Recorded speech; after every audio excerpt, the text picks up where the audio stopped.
Alhamdulillah wassalatu wassalamu ala Rasulillah wa ala alihi wa ashabihi wa man tabi'ahum bi ihsanin ila yaumiddin wa ba'd. Alhamdulillah, kita akan melanjutkan kembali kajian kitab kita yang diambil dari sifat salat, kitab sifat salat karya Syekh Dr. Abdul Karim Al-Khudair hafizahullah ta'ala, yang mana pada kesempatan kita kali ini masih melanjutkan pembahasan tentang surat-surat yang dibaca setelah surat Al-Fatihah pada rakaat pertama dan rakaat yang kedua. Pada kesempatan lalu kita sudah membaca awal penjelasan dari penulis tentang pembahasan ini, yaitu bahwasanya kebiasaan Rasulullah SAW itu di rakaat yang pertama dan kedua maka beliau membaca surat selain Al-Fatihah dengan kadar surat yang dibaca di rakaat pertama lebih panjang daripada rakaat yang kedua. Kemudian kita juga sudah membaca contoh-contoh surat yang pernah dibaca oleh Rasulullah SAW ketika salat subuh yang dijelaskan oleh Imam Ibnu Qayyim rahimahullahu ta'ala. Maka kita akan melanjutkan pada pertemuan kali ini untuk melihat apa saja contoh-contoh surat yang lain ya, yang dibaca oleh Rasulullah SAW di dalam salat-salat yang lainnya, yaitu pada salat maghrib, kemudian salat isya, salat yang lain sebagainya ya. Maka di sini beliau mengatakan wa qara'a fil maghribi bil a'rafi wa farraqaha fi rak'ataini. Beliau pernah membaca di dalam salat maghrib dengan surat Al-A'raf. Dengan surat Al-A'raf. Dan beliau membaginya menjadi 2 rakaat. Farraqaha, ini maksudnya membagi surat Al-A'raf itu untuk dibaca di dalam 2 rakaat. Ini disebutkan dalam catatan kaki. Di sini ada isyarat kepada hadis Aisyah radhiyallahu anha bahwasanya Rasulullah SAW qara'a fi salatil maghribi bi suratil A'raf farraqaha fi rak'ataini. Ya, dalam hadis tersebut bahwasanya Rasulullah SAW membaca di dalam salat maghrib dengan surat Al-A'raf yang mana beliau membaginya di dalam 2 rakaat. Ini hadis yang lafaz ini disebutkan oleh An-Nasa'i dan selanjutnya disebutkan dalam takhrij di sini. Kemudian dikatakan oleh Syekh wasallaha marratan bitur, dan beliau juga pernah suatu kali salat maghrib dengan membaca surat At-Tur. Fa fi hadis Jubair bin Mut'im radhiyallahu anhu, di dalam hadis yang disampaikan oleh Jubair bin Mut'im radhiyallahu anhu di sahih, dalam hadis yang sahih yaitu diriwayatkan oleh Bukhari dan Muslim sebagaimana nanti kita lihat dalam catatan kaki, annahu sami'a nabiyya sallallahu alaihi wasallam yaqra'u fi salatil maghribi bitur, bahwasanya Jubair bin Mut'im pernah mendengar Nabi sallallahu alaihi wasallam membaca di dalam salat maghrib dengan surat At-Tur. Ya. Yaqul, dia mengatakan, yaitu Jubair bin Mut'im mengatakan, wa dzalika awwalu ma waqara al-imanu fi qalbihi. Wa dzalika awwalu ma waqara al-imanu fi qalbihi, dan itu adalah awal mula, yakni keimanan itu menetap di dalam hatinya. Yang mana ketika itu kata penulis di sini wa kana qad jaa fi fida'i asra badrin qabla ay yuslima, di mana beliau yaitu Jubair bin Mut'im ketika itu datang ya di dalam urusan untuk menebus para tawanan perang Badar sebelum dia masuk Islam. Ini ketika beliau datang ya untuk menemui Rasulullah SAW dalam urusan untuk menebus tawanan-tawanan perang Badar, maka ditakdirkan oleh Allah Ta'ala Jubair bin Mut'im ya bertepatan dengan salat maghribnya Rasulullah SAW, dan ketika itu beliau membaca surat At-Tur, yang mana ketika Nabi Muhammad SAW membaca ayat am khuliqu min ghairi syai'in am humul khaliqun, dari ayat itu kemudian mulailah tergugah hati Jubair bin Mut'im sehingga dia mulai beriman kepada Allah Subhanahu wa Ta'ala. Wa qara'a marratan bil mursalat, dan satu kali beliau juga pernah membaca tentunya di salat maghrib ya dengan surat Al-Mursalat. Membaca surat Al-Mursalat di dalam salat maghribnya. Disebutkan dalam catatan kaki, di sini ada isyarat kepada hadisnya Abdullah bin Abbas annahu qala inna ummal fadli sami'tu wa huwa yaqra' al-mursalati urfa. Wa qalat ya bunayya wallahi laqad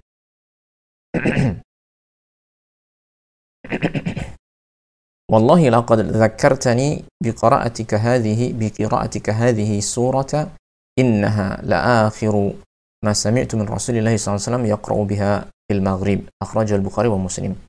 Jadi dalam hadisnya Ibnu Abbas radhiyallahu anhuma, dia mengatakan bahwasanya Ummul Fadl pernah mendengar dia, ya, ini Ibnu Abbas radhiyallahu anhuma, ketika membaca wal mursalati urfa, Ummul Fadl mengatakan, ya bunayya, wahai anakku, demi Allah, engkau telah mengingatkan diriku dengan bacaanmu ini terhadap surat Al-Mursalat yang kamu baca ini.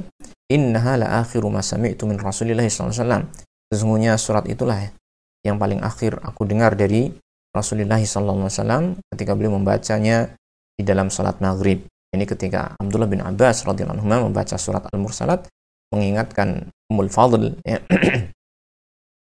bahwasanya beliau Ummul Fadl ini pernah mendengar Rasulullah SAW membaca surat Al-Mursalat tersebut ketika salat maghrib, dan itulah yang terakhir didengar oleh Ummul Fadl dari Rasulullah sallallahu alaihi wasallam.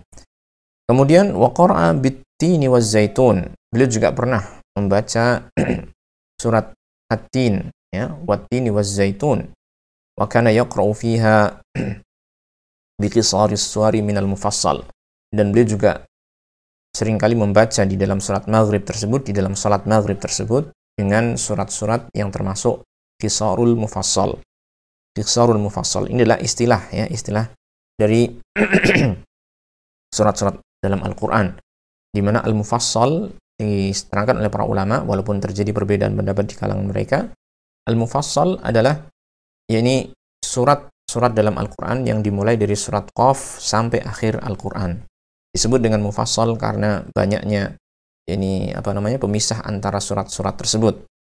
Nah, dari surat Qaf sampai akhir Al-Quran. Adapun qisaru al-mufassal, maka itu adalah dimulai dari surat Ad-Duha sampai akhir Al-Quran. Yang dimulai dari surat Ad-Duha sampai akhir Al-Quran. Karena al-mufassal itu sendiri maka dibagi menjadi 3, yaitu tiwalul mufassal, juga awsatul mufassal, dan qisarul mufassal. Nah, kemudian disebutkan di sini wa arsyada Mu'adzan ila an yaqra'a bisabbih isma rabbikal a'la wa ghairiha. Dan beliau memberikan arahan, bimbingan kepada Mu'adz bin Jabal untuk membaca surat Sabbih isma rabbikal a'la dan yang lainnya. Qala Ibnu Abdul Bar, dan Ibnu Abdul Bar mengatakan wahya kulluha sihahun masyhuratun, dan ini semua adalah hadis-hadis yang sahih yang masyhur dari Rasulullah sallallahu alaihi wasallam. Lakin lam yakun yudawimu sallallahu alaihi wasallam ala qisaril mufassal. Beliau tidak terus-menerus membaca qisarul mufassal di dalam salat maghrib. Jadi terkadang beliau membaca di dalam salat maghrib dengan bacaan surat yang agak panjang, ya, tidak senantiasa membaca surat-surat yang pendek. Maka penulis di sini menjelaskan hal tersebut, idza arafna annahu qara'a bil a'rafi wa hiya suratun tawilatun wa qara'a bil mursalati wa qara'a aidan bit turi wa qara'a bil qisar fa'ala al-imami alla yashqa 'ala al-ma'mumin wal ya'khudh bi hadhihi al-qa'idati al-'ammah idza amma ahadukum an-nasa falyukhaffif fa inna fihim as-saghira wal kabira wad dha'ifa wal marida. Beliau mengatakan, apabila kita telah mengetahui bahwasanya Nabi Muhammad sallallahu alaihi wasallam membaca di dalam salat maghrib, ini membaca Al-A'raf, surat Al-A'raf, wahya suratun tawilah, yang ini adalah surat yang cukup panjang. Juga beliau membaca surat Al-Mursalat, juga membaca surat At-Tur, dan juga beliau juga membaca Al-Qisar, ini surat-surat antara surat Duha sampai surat An-Nas. Ini bermacam-macam surat yang pernah beliau baca, beraneka ragam, ada yang panjang, ada yang pendek. Maka hendaknya seorang imam itu alla yashqa 'alal ma'mumin, dia tidak menyusahkan para makmum. Ini penting untuk kita perhatikan, ya, bagi kita yang ditunjuk sebagai imam, maka hendaknya kita memperhatikan hal ini, tidak memberat-beratkan kepada makmum. Wal ya'khudh bihadzal qa'idatil 'ammah, hendaknya imam itu mengambil kaidah yang umum ini. Kaidah yang umum ini adalah apa yang dimaksud, yaitu idza amma ahadukumun nasa apabila salah seorang di antara kalian mengimami manusia, falyukhaffif, hendaknya dia meringankan, ini meringankan bacaannya, ya, jangan sampai membaca yang panjang-panjang banget. Kenapa? Fa inna fihimus shaghira wal kabir. Karena di tengah-tengah mereka, di antara mereka itu, di antara para jamaah, para makmum, ada anak kecil, ada orang yang sudah tua renta, ya, sudah tua usianya, lanjut usia, wal dha'ifa wal marid, orang yang lemah dan orang yang sakit. Maka hendaknya memperhatikan hal ini. Fa'alal imami ayyulahidha ahwalal ma'mumin. Maka hendaknya seorang imam itu memperhatikan keadaan dan kondisi para makmum.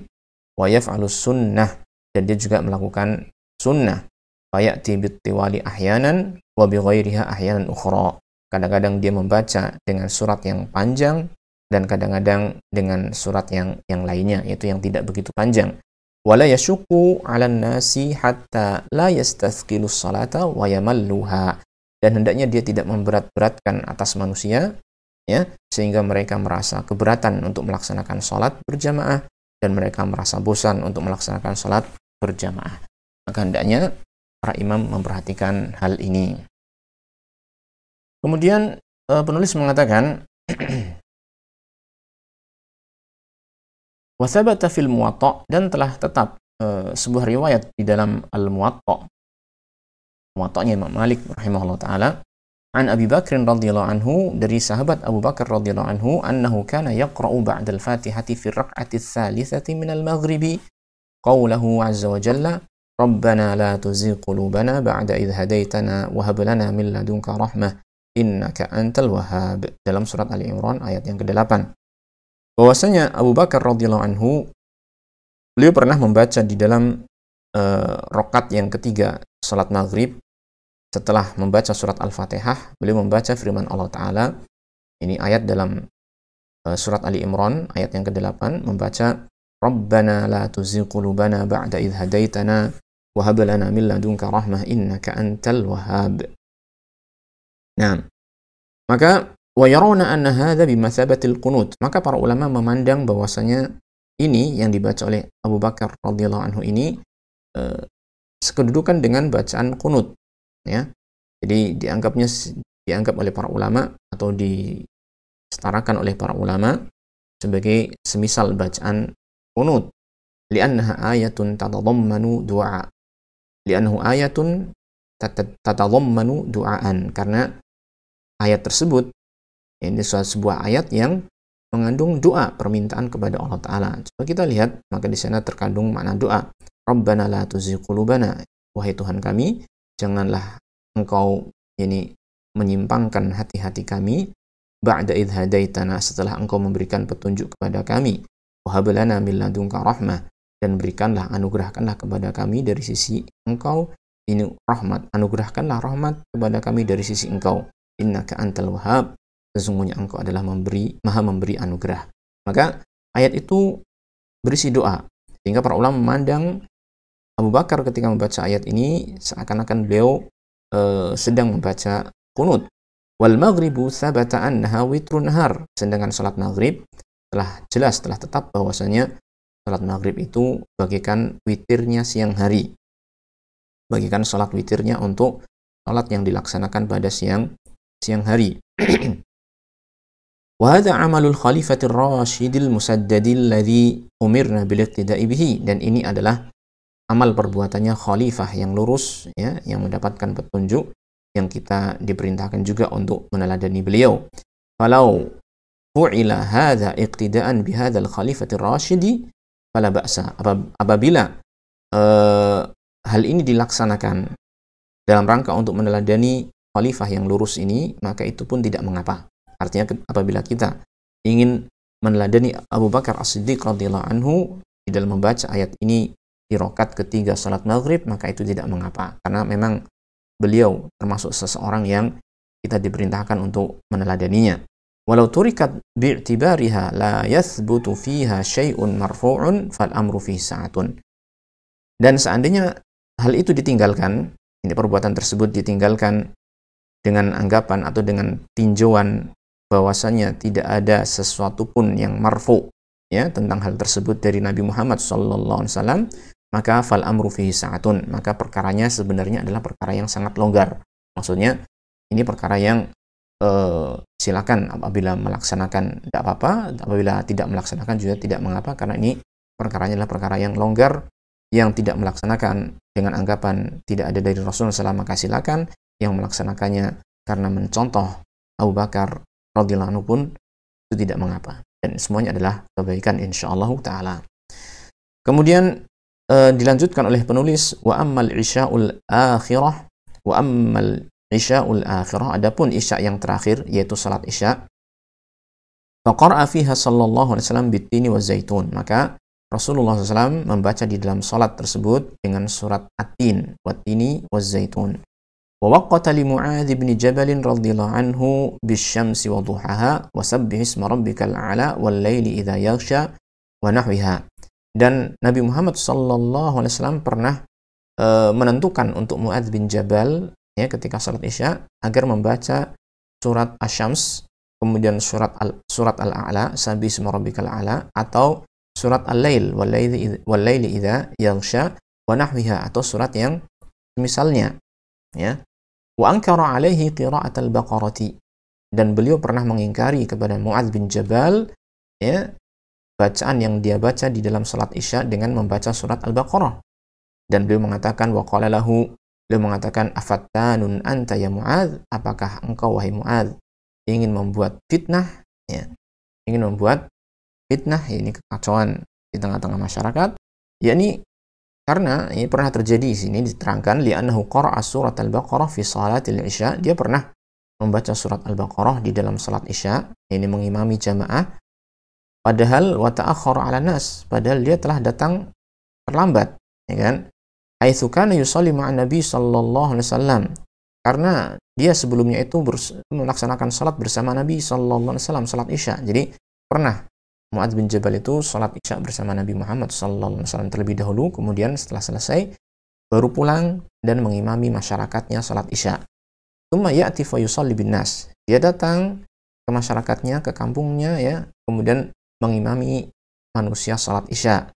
Dan ternyata ketika mengimami dengan membaca surat Al-Baqarah, ya kan, sudah datangnya telat, kemudian bacaannya juga panjang sekali sehingga sebagian makmum merasa keberatan. Fasyakahu ahadul ma'mumin, maka ada salah seorang di antara makmum yang mengeluhkan Mu'adz bin Jabal an ba'da an insarafa ila Nabi sallallahu alaihi wasallam, setelah dia ini selesai melaksanakan salat, setelah dia itu ini menuju kepada Rasulullah, kepada Nabi sallallahu alaihi wasallam, orang tersebut mengadukan Mu'adz bin Jabal radhiyallahu anhu, fanahahu an dzalik.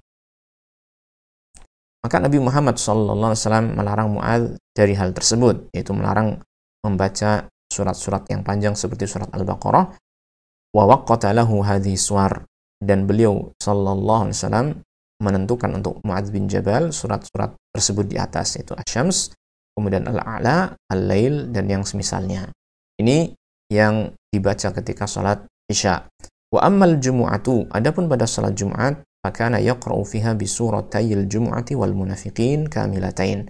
Adapun pada salat Jumat, maka beliau biasanya membaca di dalam salat Jumat tersebut dua surat, yaitu surat Jum'ah, surat Al-Jumu'ah, dan surat Al-Munafiqun kamilatain, secara lengkap, secara sempurna. Ini surat Al-Jumu'ah dibaca lengkap, surat Al-Munafiqun juga dibaca lengkap. Wa suratai Sabbih wal Ghasyiyah, dan terkadang juga membaca dua surat yang lain, yaitu Sabbih dan Al-Ghasyiyah. Ini surat Al-A'la, Sabbih isma rabbikal a'la, dan Al-Ghasyiyah, hal ataka hadithul Ghasyiyah.